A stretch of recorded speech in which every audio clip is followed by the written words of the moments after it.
Hi అండి, అందరూ ఎలా ఉన్నారు? నేనైతే చాలా బాగున్నాను. ఈరోజు అయితే నేను ఒక స్వీట్ రెసిపీతో మీ ముందుకు వచ్చాను.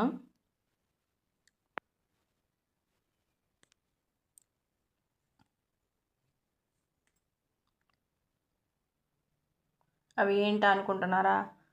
మొక్కజొన్నలతో బెల్లం బూరెలండి.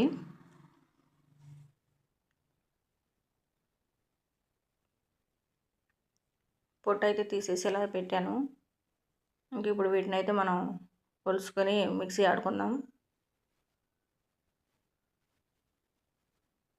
ఇలా కచ్చా పచ్చాగా నలిగిన తర్వాత బెల్లం అయితే వేసుకుందామండి.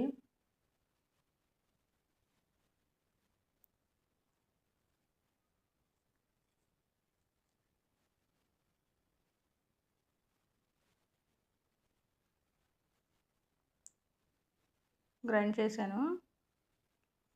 దీన్ని బౌల్లో తీసుకొని కొంచెం వరిపిండి అయితే వేసుకుందామండి. ఎందుకంటే మొక్కజొన్న పొత్తులు అప్పటికప్పుడే విరిసినాయండి. అందులో వాటర్ కంటెస్టెన్స్ ఎక్కువ ఉంటుంది. అందులో బెల్లం యాడ్ చేయడం వల్ల కూడా కొంచెం నీటి శాతం ఎక్కువ ఉంటుంది కాబట్టి కొంచెం వరిపిండి వేసుకుంటే చక్కగా గారెలు గుండ్రంగా వస్తాయి.